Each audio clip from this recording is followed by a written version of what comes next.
Good morning, you beautiful people. God, every time I see you guys, it just brings a smile to my face. Love you guys. Hey, I'm going to get right to it. Thank you for coming to International Pizza Expo, but I already told you that yesterday. Our speaker today is a very good friend of mine, Mike Bausch. Owns Andolini's Pizzeria, Tulsa, Oklahoma. He's up to, I believe, 12 different properties now between his traditional brick and mortar pizzerias, gelaterias. I think he's into mobile. He's a man of many talents. Mike is really kind of one of those jack of all trades, but you know, you hear the cliche, jack of all trades, master of none. Well, I don't know what Mike hasn't mastered, to be honest with you. He seems to understand finance. He seems to understand marketing. He seems to understand operations and management. And I have not found a chink in the armor or a weak spot yet, which is why at Pizza Today we tap him regularly to write a monthly column for us. And that's why he does so much for us at Pizza Expo. I could sing his praises all day long, but you know, I was going to give more of a formal introduction, tell you a little bit about his business, and then as I learned about what he's going to present to you today, he's really going to kind of start from the genesis and really walk you through a lot of it. So there's no need repeating it. Having said that, please welcome to the stage Mike Bausch.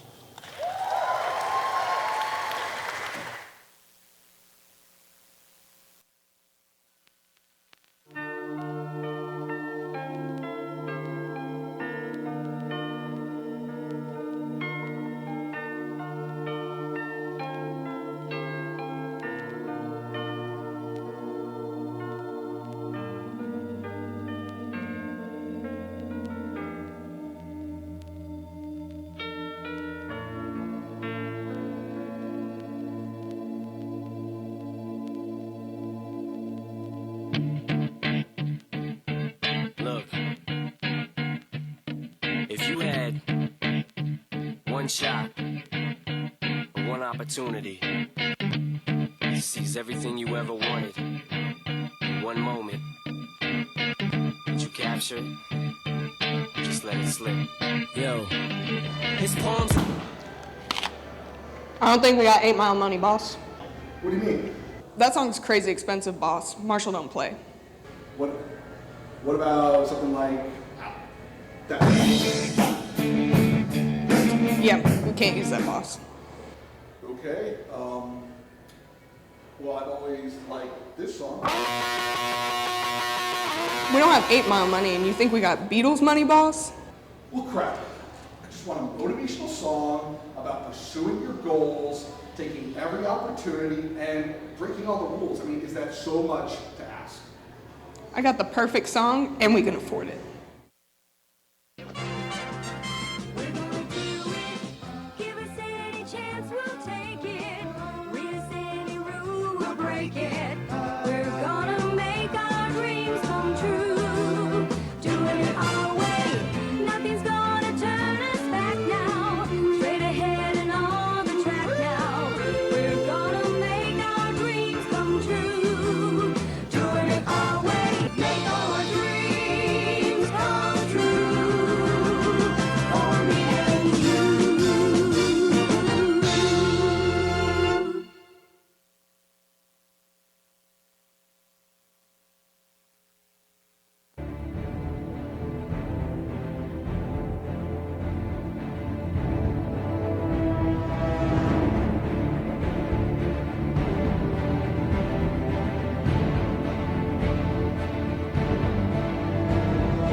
So, today is your day. Today is my day. Today is our day. Why? Well, we're in America, the greatest country in the world, celebrating a food that is the greatest food in the world, at a conference in the funnest town in the world. Not everyone clap for Vegas. At the greatest food expo in the world. If you're not happy today, I have nothing for you. But if you do celebrate life, as I hope you do, that today is our day. So I want to start off by thanking you. You, yes, you. Everyone that came to this show, everyone that came to this keynote, especially the good friends I have at Pizza Today, Jeremy White, P. LaChapelle, Bill Oakley, the whole team, Josh, Denise, everyone. They don't just do this job, they live this job. I really want to thank all of my teammates on the World Pizza Champions. This is a special team. It's not just a club, it's not just a fun little thing in a patch. It's about people who are lifers for this industry. And we're stoked to be here. That's why you see so many of us, because we're stoked to be here. If you would, all WPC members, if you would stand up, I'd really like to recognize these people who are pushing the industry forward. Please stand up and give applause. These guys care. They care about you. They care about pizza. So, all cards on the table. Jeremy called me and said, hey, you wrote a book. I think it's great. I'd love you to be the keynote speaker. I said, I know how to talk about seminars. I've done hundreds of them. How do you do a keynote? He said, talk about your life. That's not normal for me. I don't usually talk a lot about me. I don't talk a lot about my family. I don't do that out of hiding. It's just not something I think you would find interesting typically. So I'm going to blow through. I'm going to do it real quick. I'm not going to go into in depth on that. So we're going to do a quick summary of how this came to be. The year was 1883. Giuseppe Carlucci immigrated into America. That is my great-grandfather. So me and Joe Carlucci are brethren.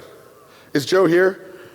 Joe is the reason we're not called Carlucci's, because I saw him on Food Network, and I was afraid he might sue me if I called our restaurant Carlucci's. So we came up with an A name, because A mattered. It was at the front of the phone book. Andolini's, from Godfather Part 2, Vito Andolini. Here, you'll see on these naturalization papers, Giuseppe Carlucci. Regular guy, did an American job.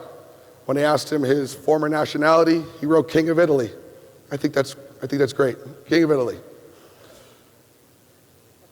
He worked for a trucking company. All my parents and great-grandparents and so on all worked solid American, long, hard jobs. Longshoreman, bartender, trucker. My dad, Art Bausch, grew up in the New York area and the Bronx, basically Manhattan his whole life. Almost never left the island except to go to school, where he went to a boarding school because his dad had a full-time job. It was a Catholic boarding school. Now this is my down to the way to a Yankees game. I love my dad. Dad's the nicest guy I've ever met. Hardest worker I also ever met. Really smart guy. He cared about people. Cared about people more than he cared about himself. My dad's still around. He grew up and he went to the Marine Corps, like so many in our family. Here's my Uncle Sally. Uncle Sally, Salvatore, fought in Iwo Jima. Now, Sally was a cool guy. I got to be his side. Cared about him a lot. My dad went on to have 3 kids really quick with my mom, 3 kids in their early 20s. And my dad went into Vietnam and went and became an officer in the Marine Corps by choice, was not drafted. He said, I need to do something bigger than me. So here he is in Vietnam. Regular guy, but he took what he did very seriously, and that's the best that we could do. At the same time, my mom in America, raising a young family. Here she is in Central Park with my oldest sister, Eileen, in 1966. So you might be saying, Mike, you either look really good for an old person or really crappy for a young person? The answer is the second. Crappy for a young person. Because here I am, fast forward 1982, looking exactly as you would think I would look in 1982. So my parents had 3 kids at 21, 22, 24, and then me at around 39. Not crazy to have a kid at 39, but there's an age gap. So as a result, my brother, who's here in the audience today, was right there with me. And while other kids were learning Raffi and kids songs, I was learning about metal and learning how to rock. Learning Quiet Riot, Metallica, The Occasional Rat, Queensryche. All of these made an appearance in my childhood. That's why I have the cultural sensibility of a 55-year-old man, even though I'm 39. Now, my brother was there with me for the first few years. Here he is teaching me about how to wear a cummerbund. You'll need to know that. You really don't. And also about the finest of cuisine at Benihana Hibachi Grill with my dad and my mom. So, my brother, being a lot like our dad, who we idolize, went to the Marine Corps. My brother went enlisted, was there in San Diego, and here he is, looking pretty trim. But there you go, a few months later, boom, Marine Corps family, classic American story. Now, I ain't seen my brother much after that. He went off and lived his life, and I'm still a kid. So fast forward, here I am in high school, looking exactly as you would think I would look in high school. Exactly as you would think. If you look really closely at that necklace that a girl made for me, it said Metal Cube on it, which was my fake metal band. That I would tell people I had a metal band. It's called Metal Cube. It's a fun fact that you and I now know about each other. Now, I went to a really interesting high school. A lot of people don't talk about their high school. They talk about their college or talk about something. I talk about my high school because my high school is very, very special, which is a very odd statement. I give you that. I went to De La Salle High School, which was a high school that did not lose at anything. At anything. The longest winning streak in the history of football. The game of football is De La Salle High School. They didn't lose from 1991 till 2004. I didn't play football. I was on wrestling and volleyball. We didn't lose either of those. Now, those are my teams, my wrestling team, my volleyball team. Here's the thing. I suck at volleyball. I am not a talented wrestler, but I was captain of both teams. De La Salle put that in my head, that if you care the most, that you're the most important. If you try the hardest, then that's what matters, because you influence the others around you. Like I said, they didn't lose anything. We also didn't lose academic decathlon, chess club. Anything that we could do, we did well. Another interesting thing, in this sea of winning, no one wore a varsity jacket. No one bragged. It was a small high school, a small football field, a small weight room. Work hard and shut up about it. Do your best. Compete with yourself. These are things that I believe in and that we believe in. Moving on from that, I wanted to challenge myself. So when I went to college, I went and got a hard job working a restaurant job. I also started playing rugby. Now, if someone starts to play rugby and starts working on their feet all the time, not that I wasn't delightfully a little chubby, much as I am today, again, a delightful amount, the things started happening. I started to lose weight really quick. No big deal, I'll take it, right? Happy to have it. So much so I said, I think I'm locked and cocked and I could do OCS like my dad. I think I could do that. So go from Vic Stewart's to St. Mary's and now OCS. This was hard. This was super hard. Super hard for everyone that went there. This is really hard for me. Why? Well, here I am going into the Marine Corps. Now 150 pounds. I've never shown this photo to anyone. It's a fun photo, but it's also showing you the slow churning breakdown that was occurring in my system that I did not know about, that my parents didn't know about, that none of us knew about. So I go in at 150 pounds. Here I am coming out of the Marine Corps, under 135 pounds.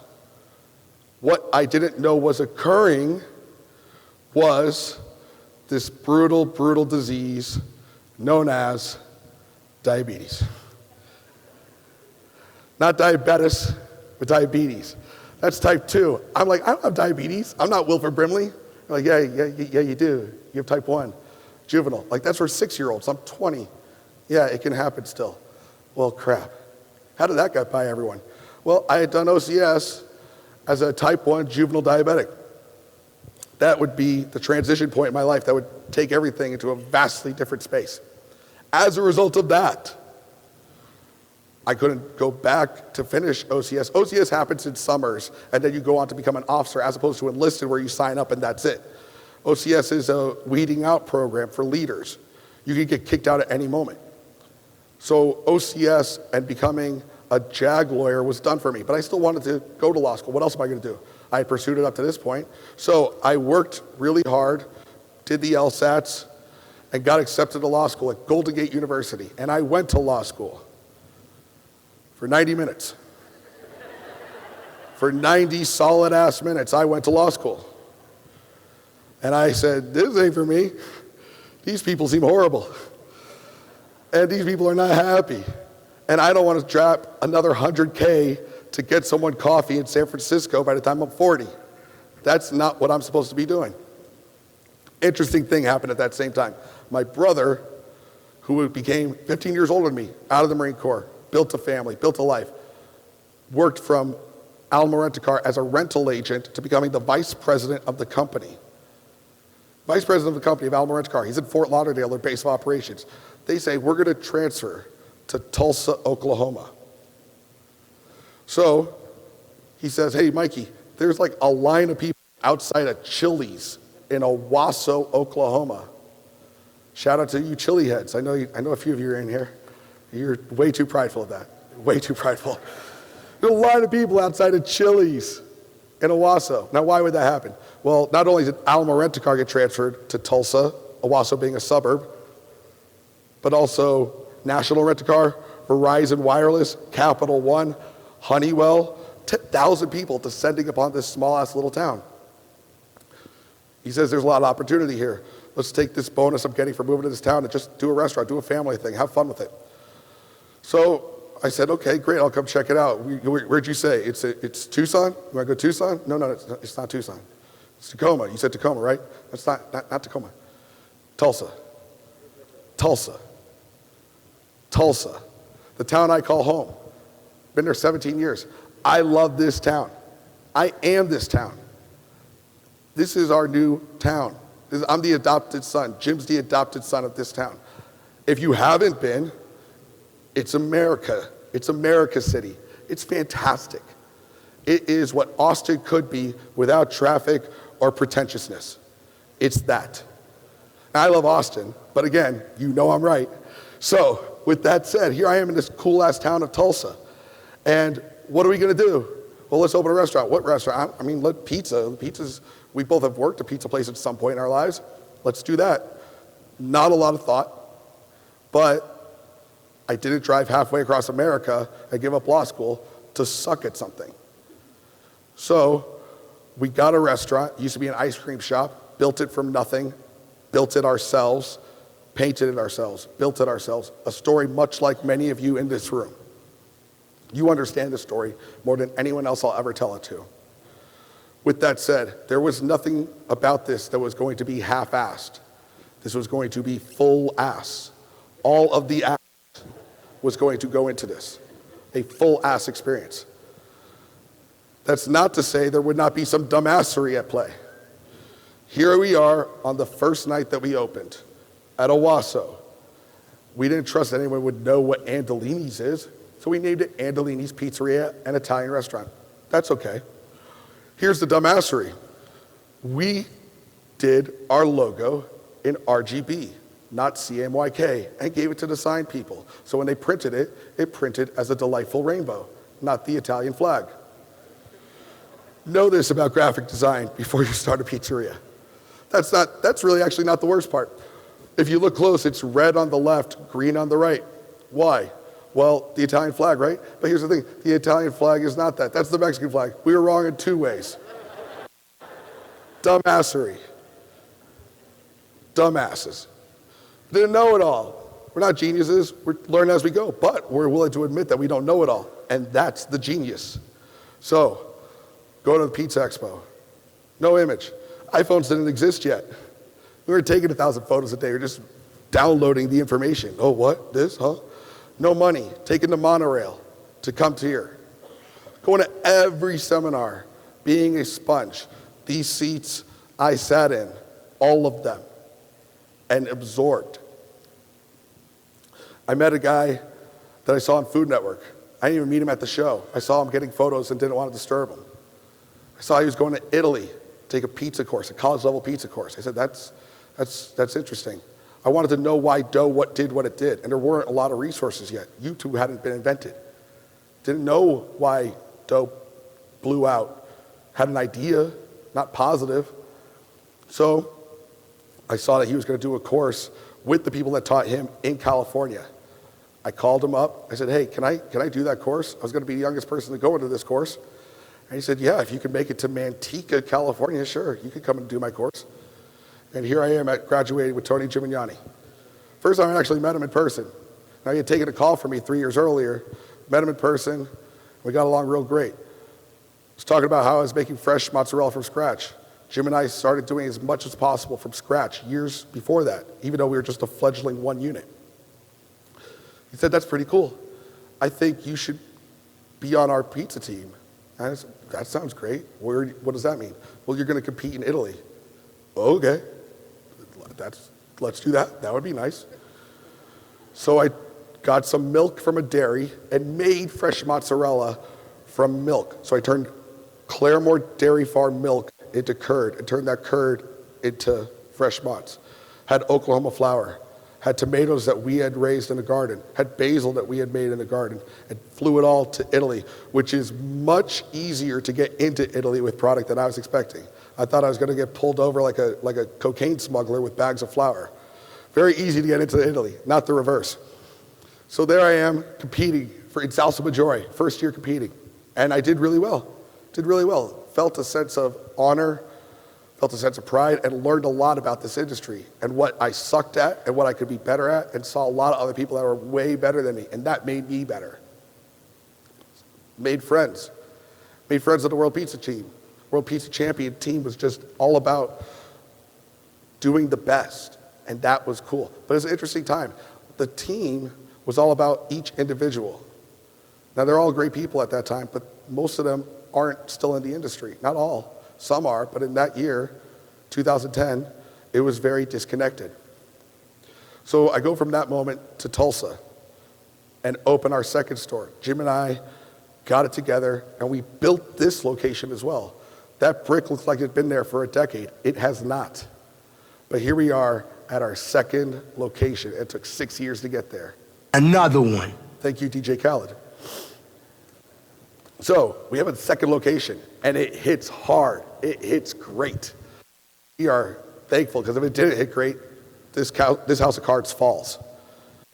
The back wall was the only thing that was from 1920. We made the whole rest of the building look like it was from 1920, because that's comfortable to us. 1920s New York bar. Now, along the way, we had done some interesting, different stuff. Here is my advertising sign from 2008.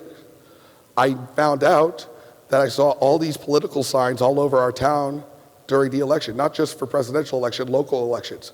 Signs everywhere. You've seen them in the ground everywhere. And I was like, that's free advertising. So I made this sign and political signs way cheaper than pizza signs, found out. I put them everywhere in my town. And the city of Owasso said, you can't do that. I said, why? I give tax dollars. I can do that. And I said, all right. So Andolini's Vote for Perfect Pizza 2008. It was something that it hit. And we were like, oh crap. When we just do stupid stuff that's different, it kind of lands. Remember that. So one day I'm going to the bathroom and I hear Suddenly by Billy Ocean in our bathroom, playing on our playlist. After that, I hear Get Out of My Dreams and Into My Car by Billy Ocean. It's by coincidence that the songs landed on top of each other. And I thought to myself, this is delightful. This is a delightful experience right now to hear Billy Ocean while going to the bathroom. I shall make a playlist and only play Billy Ocean in the bathroom of any restaurant we ever open. And that's what I did. This was my promise, and I stuck to it. Because I can, people, and it's America. Do it. Have fun. Do what you want. You own a pizza place in America. Act like it. So we had fun, and it made us laugh. And when it makes us laugh, we're like, this is pretty funny. And if 14 people don't get it, but the 15th does, we win. So we're opening a second store, and we just did anything. We said yes to everyone. Hey, can we do a kids store? Great. Have as much fun with those little kids as possible. Hey, can you come out to our thing? Yes. Hey, can you donate to our paintball group? You want some pizzas? Sure. We don't know where it's going to go. It's just lottery tickets in this industry of ingratiating yourself into the community. So now 2012 rolls on, and everyone's like, you got to come to Coweta, you got to come to Kalatata, you got to come to multi-syllable town name in Oklahoma that's named after an Indian reserve. Alalapa, Atupala, da-da-da-da. Just every single multiple syllable town said, you got to come here. And we said, that's a horrible idea, because you have business one part of the year when you have a festival. So we said we should probably get a food truck, and that's what we did. Another one. Okay, thank you, DJ Khaled. Now, this was good. Good begetting good. We're going everywhere. People are digging it. Our pizza food truck has a line because we have we're just pounding slices. After 8 years, we're getting a rhythm. Jeremy White, Pizza Today, starts to notice me. I said, hey, I'll write an article. He said, great. Hey, you want to do a seminar with someone else? Sure. And then I'm off to the races, and I'm helping people left and right here at Pizza Expo. And I'm finding that just saying yes to that leads to meeting all of you. Another win. Helping people be better. Like Tony helped me when he took a call from me. And some would say, hey, you can't give away the store. Well, Tony did in the Pizza Bible. I don't think he's doing too bad, is he? It's not about what you know, it's what you can share to make us all better, to make this industry better. So then, from there, we opened Broken Arrow, 2015. Very hard store to open, but we got it done. Another one. Okay, and then we opened up the Jenks Riverwalk, which was just a massive location. Okay, and then we opened up a gelateria where we did gelato with the right machines and the right product, and exactly as you would get it in Italy. Not like, oh, I've had gelato in Italy. I don't even know what it really tastes like. This kind of tastes like gelato, but it's not really gelato because I've had it in Rome. I've been to Rome. I've been to Rome, Florence. That voice I never wanted to hear in the restaurant. Also, if you talk like that, really work on yourself, because that's not a good look. Real gelato. No additives, no BS. The real right process. We don't take ourselves seriously. We take our product fanatically serious. And we said, what else can we do? What other revenue streams can we tap into? Well, catering, obviously, but do it really nice. No one says the pizza place can't do some nice stuff. So we get really fancy. And when I go, and I'm getting married to my wife, Michelle, in 2014, I start going to catering events and wedding shows. At these wedding shows, I'm saying there's not a lot of good caterers. There's like 3. I can do that. We can do that. Wedding catering becomes a hot thing for us. We're doing a lot of weddings every weekend with pizza. And we learned that some people don't want pizza, and we can do that too. Roma will still sell us potatoes. They don't mind. You can buy other products, and you can cater with anything, and you can learn to make it if you don't know it. But we knew how to make it, and we made it really well. So now we come to our 5th Andolini's location, Tulsa, downtown, Blue Dome. Another one. Word. We're like, okay, we've done all this. What else can we do a little bit different? The downtown location has a lot more slice opportunity. So we went and integrated Romana style, delicious Romana pizza, along with the Napolitana style that we had integrated previously. And now we're doing multiple styles of pizza, which isn't easy to do, but we believed in ourselves, so we did it. And now we have gelato, and we're gonna open another gelateria in Tulsa, right across the street from our Cherry Street location, and give walkability to our street so people can have dinner and walk across the street and have gelato. Then we get tapped to open a food court and be the main attraction to bring other food court entities, and when I say food court, I mean like a food hall, to bring real great restaurants into this food hall. And it's called Mother Road Market on Route 66. And we have Andolini Sliced and Metropolis Regional Street Food doing Philly cheesesteaks and hot dogs. And it lands great. We've added a location in the Tulsa airport that we own, which is very rare, because we've always said yes and because we've been cool to people this whole time. When there was an opportunity for a space that the big people who own the rights to the airport didn't want to use, the real estate guy of that airport said, we got one spot. Do you want to own a spot in the airport? Sure. And it was a gamble, and it didn't look like it was going to work at first, and now it's one of our most profitable locations. Say yes. Be bold. We sell Tulsa flag merchandise. Waters, slightly cheaper than Hudson News, but still very expensive because it's an airport. And pizza and gelato and soon to be a bar. And we're going to make money there. And that's good, because with that money, we're going to pay more taxes. With that money, we're going to do more donations. With that money, we're going to help more people. We're going to make sure our customers and families have a better life. About hi-yo. So, then we get this accolade. Didn't see us coming. A lot of you that have known me for a long time, you might say, oh yeah, you're the Tulsa guy, right? I'm sure you do good pizza in Tulsa. Well, this kind of changed that. We the best. It's a little pretentious, DJ Khaled. You don't need to go that far, but I appreciate it. Top 10 pizzeria in the United States is voted by TripAdvisor. This is not a GQ writer's opinion. This is purely the algorithm doing its work. Humbled is an understatement. It just was a press release that someone texted to me. I was like, oh, wow. And I sent it out to everyone like, hey, this happened. People were like, oh, cool, right on. No staff, like, get ready.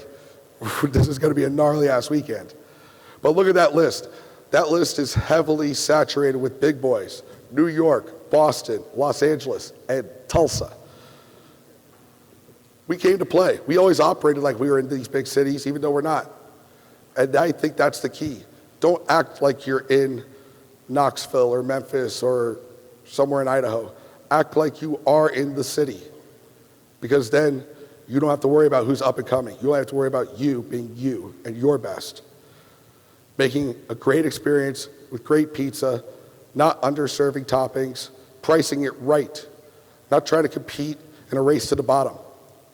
So more good things are happening. We're on a winning streak. We're just doubling down on our systems, and we're able to go and do what people might not have thought we could do, fine dining. Prossimo Ristorante.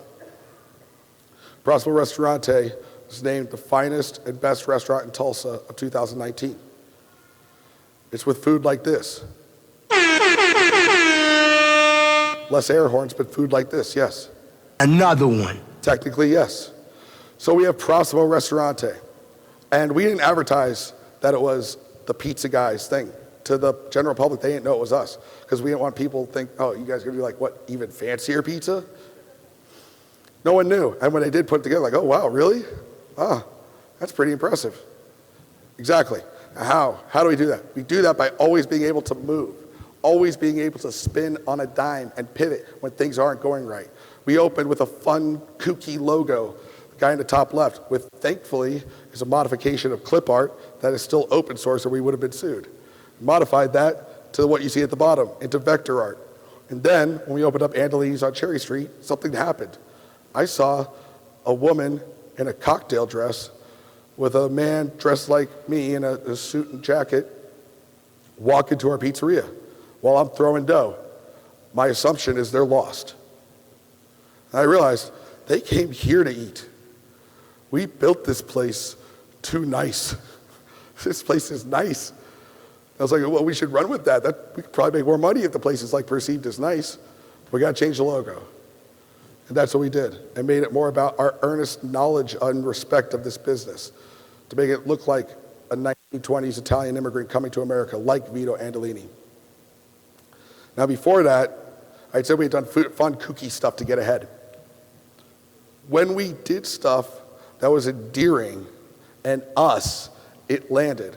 When our backs were up against the wall in 2007 during the financial crisis, and we didn't know what was going to happen, and money stopped coming in, I sent out this $5 Ando bucks with a letter that I either personally handed out to people's door or we snail mailed it. And the letter said, we've opened a restaurant. I think you'll really like it. We put our heart and soul into it. Here's $5 to buy anything in there. Please come check it out. We look forward to meeting you. And we had people come in droves. It worked. Yes, there were some people who purely wanted to buy it with a shot. Yes, there's some people who still use this today because my dumbass did not say not applicable to alcohol, expiration January 1st, 2008. So, still happens today. Nonetheless, I'm not saying do Ando Bucks if you're struggling. I'm saying be endearing. That's your superpower. Domino's is not going to pull the endearing card anytime soon. You can. Now, it's not by accident that this occurred. Systemization. When there's a big catering order, we have a game plan. Everything about what's going to happen, who's going to take it, when they're going to take it, how they're going to take it, what food they're going to have. Nothing is left to chance. With the pizza, how many scoops, how many ounces, down to a T. With every appetizer, each item done with specificity so that we can grow. It took time to do this, but this is an iPhone and an Excel sheet. It's not magic. I'll tell you something that is magical, though, and that is Andomania. As a staff development, we had parties that each store would do, and we thought, wouldn't it be so cool if all the staff competed in the stupidest, funnest pizza contest we could dream up. And if they won, they would get the WWE title belt with our logos on it. We did this on a whim. We've done it 6 years in a row. And here is Andomania from 2 weeks ago.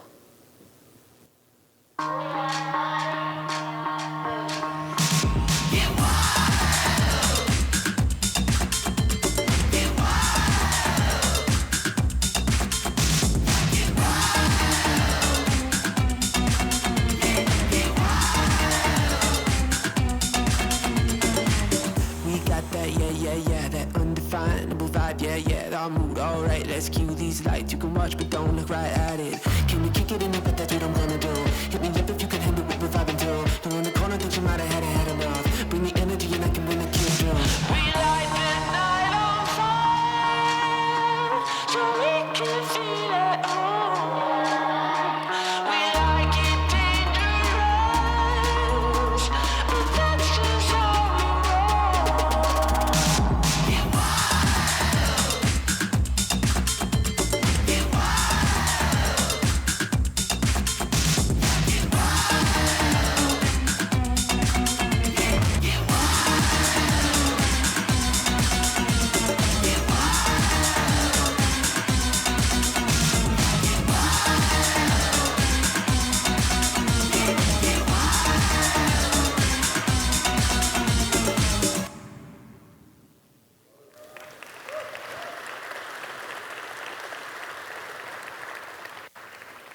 It's a special thing.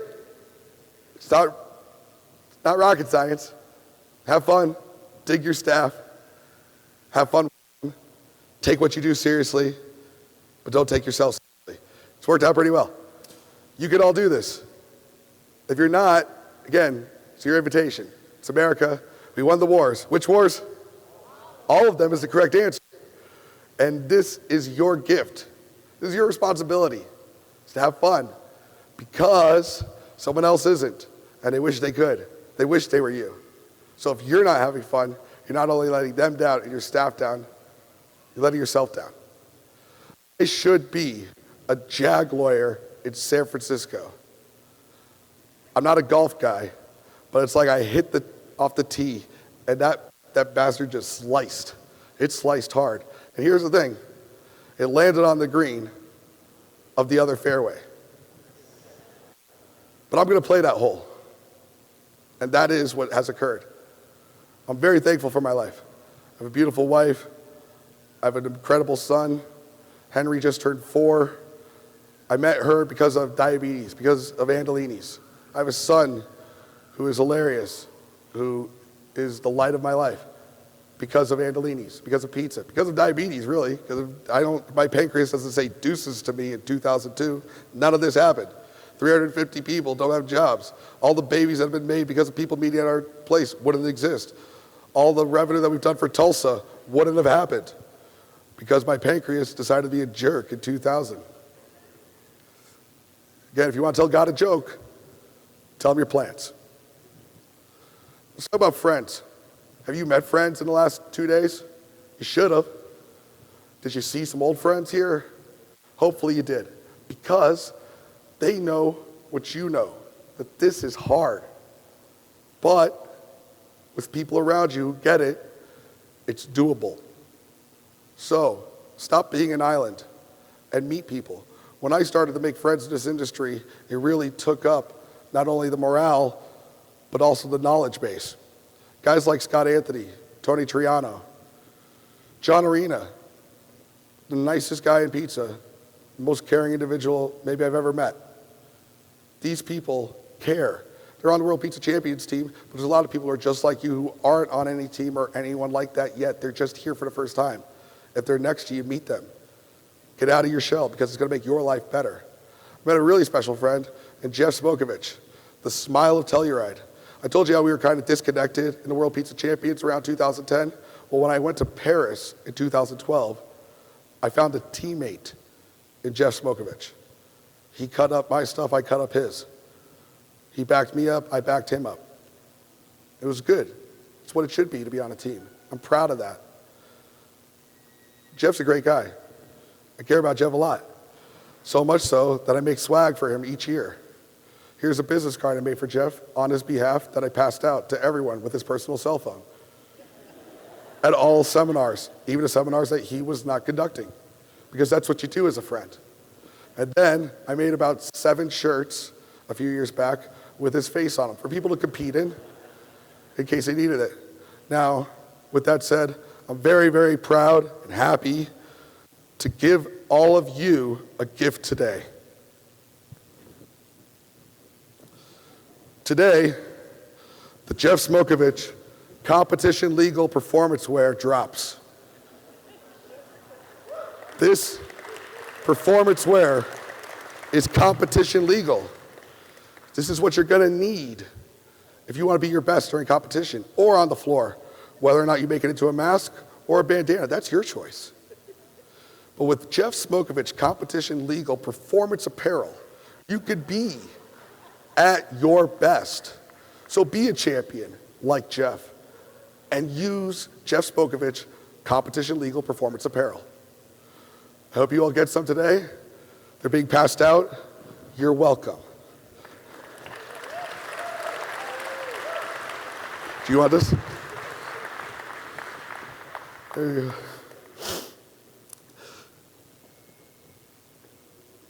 Pizza friends. Not just friends, but pizza friends. Pizza friends. Your pizza friends are not just your friends, they're your pizza friends because they get it and they love fermentation and marketing and random crap that you can't talk about with your buddies from college. Now, we've had a lot of fun today, but since we last met, a lot of stuff has occurred. 29 months, a long time, right? I am not in a position to eulogize anyone, but I would be remiss if I did not celebrate those who are not in this room today, who I sure as hell know would be. First and foremost, a guy who took a call from me after Tony, a guy who invented simple stuff like, hey, put your cheese in a cup, measure it out, simple fundamentals. He would consult and pretty much was the inventor of pizza consulting. But he's also a caring man, and that's Big Dave Ostrander. Let's give a round of applause to Big Dave.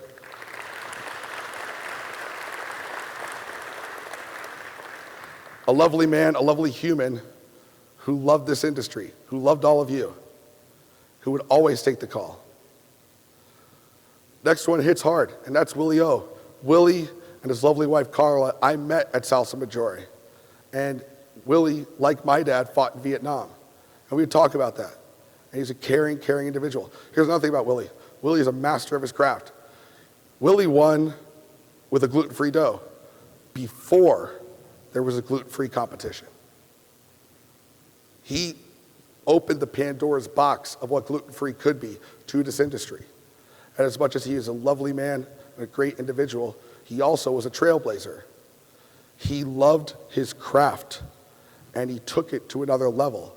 And that is the greatest measure of what a human can accomplish. So let's give a round of applause to Willie Owens.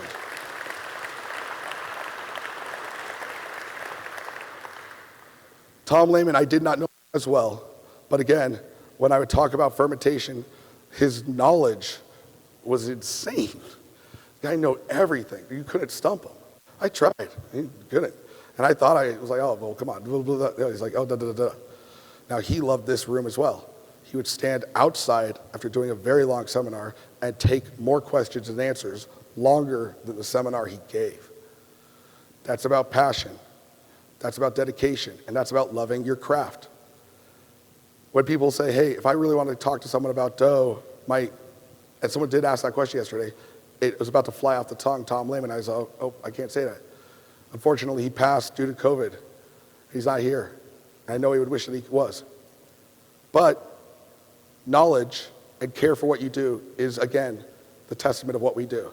So again, a big round for Tom.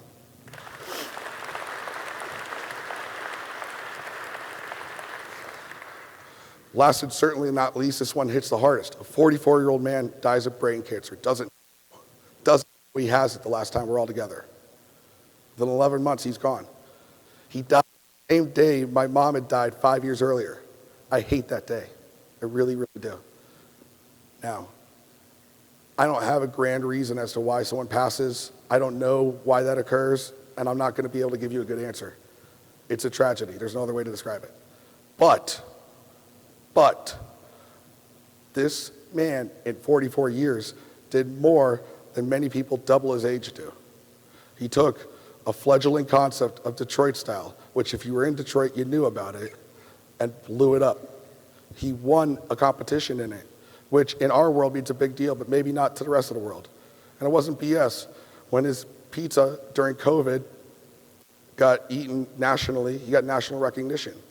And even though he knew he had a cancer diagnosis, hauled ass to build more systems, get more staff, and sell more pizza.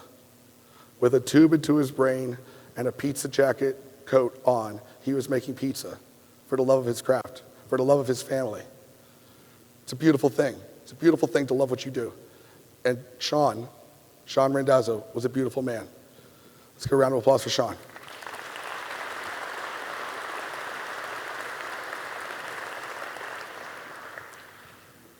Bad things happen. They just do. And when they do, you have to hold on. You have to hold on. Because letting go is not an option. You have to hold on. You have to keep moving and put a foot in front of the other when everything says not to. Because that's how you win. That's how you respect those that came before. And it's not easy, and it's not nice, and it's not fun. But by having fun and doing comedy and caring about staff, the pain isn't pain. It's just fuel. So let's talk about the future. We understand the past, let's talk about the future. The future looks good. The future is more than hope. The future is here. We have third-party delivery, something that is highly contested in this industry. But it's not going anywhere, and technology is coming, and it's beating everyone over the head. Here's an interesting thing I saw on the DoorDash menu the other day. I saw soup, vegan, Italian, Japanese. Japanese is a style of food. Italian is a style of food. Pizza is not in the Italian category. That's interesting, right? Isn't pizza Italian food? I mean, there's sandwiches. That's not a particular cultural food. Sure, every culture has one. There's Asian. That's a culture. Healthy, it's a style. Vegan, a style. Indian, a culture. Pizza, a style, not a culture. Huh. Why do I say that? I say that because the cliche is over. It's done. The cliche narrative is dead, and that's okay. No single person, place, or thing owns pizza anymore. I love all this. Don McKelly in Naples, LA, New York, where I'm from, and all around the world, whether it's South Korea, whether it's Czechoslovakia. All of us have pizza. All of us. Pizza belongs to the world now. Everyone Everyone, all of you own it, all of us own it. Now, I get that I'm the New York story. Still a hard-working story, but it's the New York Irish-Italian guy. I'm happy and proud of my heritage, but you could be happy and proud of yours and still own pizza just as much as me. It's not owned by anyone. They're like, oh, hey, I lived in New York for 3 years. I know pizza. No, you don't. You never slaved by a mixer at 3 in the morning cranking out dough. That guy knows pizza. That girl knows pizza. That kid knows pizza. That immigrant to America knows pizza. It's for all of us. And with that said, I'm going to give a word of warning that lazy ownership generates lazy management. Now, what do I mean by that? Lazy, not just like working hard, you all work hard. You ever have a person who hires people, and they hire people just like them? Maybe it has nothing to do with race, but 24-year-old stoner kids hiring 23-year-old stoner kids. You've all seen that. Maybe you hired a chef, a great executive chef, and what's the first thing he did? Started hiring his other 43-year-old chef friends. It's natural. It's obvious, right? And you think that's good. It is good at first, but it's lazy. It's actually lazy. It's not integrating other thoughts and styles. Because when you have a bunch of fun stoner 24-year-olds, morale goes up, food quality goes down. You have a bunch of 44-year-old chefs, food quality might go up a little bit, but morale might dip. And more hangovers, more crazy crap you gotta deal with. You have a bunch of high school kids that will work their ass up and they're gonna do stupid stuff. When you hire people who came from affluent stuff, they might speak well at the table, to your point, but they're gonna be lazy on other stuff. When you hire kids that came from the wrong side of the tracks, they're gonna haul ass and they're gonna be street smart. I'm not saying this to generalize, I'm just saying it because I've seen it. It's a fact. Don't be lazy. Let's look at something. Fast and Furious 9. They made 9 of these things. 9. They are doing well, and it made $600 million. Now, you might say this is a goofy movie that just totally throws out of the window any laws of physics, which is true. But we have a multi-ethnic cast from across the world. Not just multi-ethnic, but young. We got Helen Mirren in there. We got 20-year-olds. And it's the most successful movie of the year. Look at the United States Marine Corps. Undefeated. And what's the beautiful thing about the Marine Corps? In a world filled with what we're told is division, I see a whole lot of different types of people all integrating damn well in that Marine Corps. And they're hauling ass and kicking ass. I've been doing it for the last 270 plus years, since before this country was invented, in 1775. So what can we learn from that? I'm telling you, don't do diversity out of, okay, well, we'll do some diversity. Do it because it's smart. Do it because it's gonna make you money. Do it because it's gonna make you strong. It's made us strong. And I'm telling you, if you are thinking, oh, I don't know, I don't like that, you're lazy. Break out of your mold, and you're gonna be better. I promise you. So, on behalf of pizza, on behalf of everyone that's been here over 10 years, we welcome you. We want you. We want you to kick ass at this. We want you to challenge the industry and do new, cool stuff. And my advice is always lead with the product. When you're debating, well, I need to do it cheap or no one's gonna buy it, screw that. Make the best possible product you could possibly imagine to make, that you are the most stoked about making, and everything else will fall in place. Price it accordingly. Speak about it passionately. Everything needs to be subservient to the product, and I guarantee you'll be okay. I love the movie Good Will Hunting. Fun fact, Good Will Hunting originally in the script had a chase scene. Here's another Fast and Furious clip. Had a chase scene in it. Well, why? They thought that they had to make Will Hunting work for the NSA and do encryption and get into a chase if any Hollywood movie was ever gonna buy this movie. So he had that script, showed it to a few directors. One director said, Rob Reiner said, what's with the chase scene, guys? He's like, well, you know, we want the movie to get bought. It's like, well, you're not making your movie. I don't want that movie. I want your movie. So Ben Affleck, Matt Damon, 2 young kids, said, okay, we're gonna ditch this script. We're gonna write a script that when it becomes a VHS on our shelf, we're gonna be proud of it. That's our only goal. And they wrote that script. They believed in that script. And then without ever winning an acting Oscar, they both won screenplay Oscar in their 20s. Create what you're stoked about. Create what you're proud of. I created something I'm proud of. I wrote a book. Now, you don't need to buy my book or like my book, but people that have seem to dig it, and I'm stoked about that because I put, again, full ass into it. No half-ass, full ass. All of our things that we taught staff that worked, struggles that we've had, systems that we've created. And I do that to make you better and us better and to help someone because I believe that good things lead to good things. And I didn't write it as, and then you will notice that you will add mozzarella, and after that to just be 12 ounces of cheese. That's not the book. I curse in it a lot. I put music in it. The book has a playlist because I put myself into it, like I do all things. And by doing that, when naturally, I'm more of an introvert. I want to stand back and kind of like, okay, hold on, you do your thing. I don't want to put myself out there. When I do, good things happen. So I'm just going to keep doing that. The goal of the book was to teach, to grow, and to enhance, and to build with all of you. Whether it's consulting, whether it's helping, whether it's a call, whether it's a full-blown class in our store in Tulsa, we'll do it all. We're going to say yes, because we believe in it. Jim and I believe in that. We've done a lot of help for a lot of businesses, and they're better. And some of them are our competition now, and we're cool with that. Lone Wolf Banh Mi, arguably the most popular non-pizza item in Tulsa. They got their start by talking to us. Guy's an amazing chef, didn't know how to do payroll. Jim talked to him, got him set up right. Now they're flying high, opening stores left and right. And that's cool by us.